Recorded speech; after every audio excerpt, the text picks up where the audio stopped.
മേപ്പാടിയിൽ ഞങ്ങൾ പോയിരുന്നു. വസ്ത്രം, വെള്ളം, നാപ്കിൻ, ഇന്നർവെയർ അടക്കം പല വസ്തുക്കളുമായിട്ടാണ് അവിടെ പോയത്. പക്ഷേ രണ്ടാം ഘട്ടം അവിടെ പോകണം. വളരെ ഭയാനകമാണ് അവിടുത്തെ അന്തരീക്ഷം എന്ന് പറയുന്നു. പ്രിയപ്പെട്ട പ്രേക്ഷകരെ, വിജയകുമാറിന് റെസ്റ്റ് കൊടുക്കണമെന്ന് പലരും പറയുന്നുണ്ട്.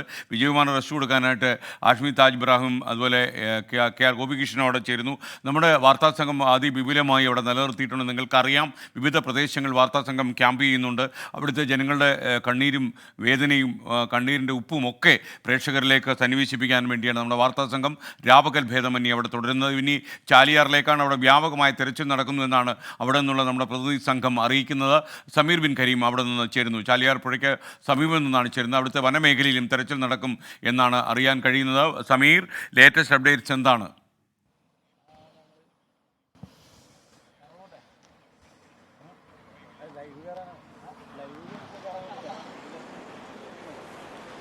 എസ് കെ ഞാനിപ്പോൾ നിൽക്കുന്നത് പോത്തുകലിൽ നിന്നും ഏതാനും കിലോമീറ്റർ അകലെയുള്ള പനങ്കയം എന്ന് പറയുന്ന ഭാഗത്താണ്. പനങ്കയത്ത് ഒരു പാലമുണ്ട്. ഈ പാലം മുതൽ പൂക്കോട്ടുവണ്ണം വരെയുള്ള ഭാഗത്ത് രണ്ട് സംഘങ്ങളായി തിരിച്ചുകൊണ്ട് നാട്ടുകാരും ഫയർഫോഴ്സും ഒപ്പം തന്നെ ഫയർഫോഴ്സിന് കീഴിലുള്ള സിവിൽ ഡിഫൻസ് ടീമും തിരച്ചിൽ നടത്തിക്കൊണ്ടിരിക്കുകയാണ്. അതായത് ഇവിടെ നിന്നും 8 കിലോമീറ്റർ അകലെ പൂക്കോട്ടുവണ്ണം ഒരു ബ്രിഡ്ജുണ്ട്. പൂക്കോട്ടുവണ്ണയിൽ നിന്നൊരു സംഘം പനങ്കയം ഭാഗത്തേക്കും പനങ്കയം ഭാഗത്തു നിന്നൊരു സംഘം പൂക്കോട്ടുവണ്ണ ഭാഗത്തേക്കും നിലവിൽ തിരച്ചിൽ നടത്തിക്കൊണ്ടിരിക്കുകയാണ്. അതിൻ്റെ ദൃശ്യങ്ങളാണ് നമ്മളിപ്പോൾ കാണുന്നത്. ഏതാനും സമയമായി ഇവരുടെ തിരച്ചിൽ നടത്തുന്നു. കഴിഞ്ഞ ദിവസങ്ങളിൽ ഈ ഭാഗത്തു നിന്ന് മൃതദേഹം കൂടി കണ്ടെത്തിയ പശ്ചാത്തലത്തിലാണ് ഇവിടെ കൂടി തിരച്ചിൽ വ്യാപിപ്പിക്കാൻ നിലവിൽ ഈ രക്ഷാപ്രവർത്തകർ തീരുമാനിച്ചിരിക്കുന്നത് എന്നുള്ളതാണ്.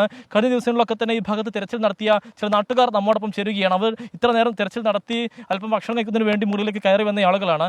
ഇപ്പോൾ ഇന്നത്തെ ഒരു സാഹചര്യം ഉണ്ട്. കഴിഞ്ഞ എല്ലാ ദിവസവും ഇവിടെ നിങ്ങൾ തിരച്ചിൽ നടത്തുകയായിരുന്നു അറിയാം. ഞങ്ങൾ പനങ്കയം ആർട്സ് ആൻഡ് സ്പോർട്സ് ക്ലബിൻ്റെ നേതൃത്വത്തിലാണ് തെരച്ചിൽ നടത്തുന്നത്. യുണൈറ്റഡിൻ്റെ ഞങ്ങളൊരു 15 ബാച്ചുകളായിട്ടാണ് തിരയണത്. ഓരോ ഭാഗത്തേക്ക് ഓരോ ടീം പോയിട്ടുണ്ട്. ഞങ്ങൾക്ക് ഈ ഏരിയയിൽ നിന്ന് ഒരു 15 ബോഡിയോളം ഞങ്ങൾക്ക് കിട്ടിയിട്ടുണ്ട്. ഇപ്പോഴും ഞങ്ങൾ തിരച്ചിൽ നടത്തുന്ന പാർട്സുകളായിട്ടും ഫുൾ ബോഡിയായിട്ടും കിട്ടിയിട്ടുണ്ട്. 15ഓളം ബോഡികൾ കിട്ടിയിട്ടുണ്ട്. എല്ലാവരും പ്രവർത്തനത്തിലാണ്. മുകളിലേക്ക് മുണ്ടേരി ഭാഗത്തേക്ക് പോയിട്ടുണ്ട്. താഴെ പൂക്കോട്ടുമണ്ണ കടവ് ഭാഗത്തേക്ക് പോയിട്ടുണ്ട്. എല്ലാ സൈഡിലേക്കും ഓരോ ടീമുകളായി തിരിഞ്ഞിട്ടുണ്ട്. അതിൽ ചെറിയൊരു ടീമാണ് ഞങ്ങൾ. പിന്നെ ഇപ്പോൾ വെള്ളം കുറഞ്ഞതിൻ്റെ ഇതിൽ ഒന്നും കൂടി നോക്കാൻ വേണ്ടി ഞങ്ങൾ 6ാമത്തെ ദിവസമാണ് കണ്ടിന്യൂ ആയിട്ട് തിരച്ചിൽ നടത്തിക്കൊണ്ടിരിക്കുന്നത്. ഇനിയിപ്പോൾ മൃതദേഹം കിട്ടുന്ന ഒരു സാധ്യത എങ്ങനെയാണ് നിലവിൽ? സാധ്യത പറഞ്ഞാൽ വെള്ളം കുറഞ്ഞ സാഹചര്യത്തിൽ ഇനി മണ്ണിൻ്റെ അടിയിലൊക്കെ ഉണ്ടെങ്കിൽ ഗന്ധം വന്നിട്ട്, അതായത് ഈ ചാർക്ക് അങ്ങനെ എന്തെങ്കിലും സംവിധാനം ഉണ്ടെങ്കിൽ മാത്രമേ നമുക്കിത് കണ്ടെത്താൻ കഴിയുള്ളൂ എന്ന് തോന്നുന്നത്.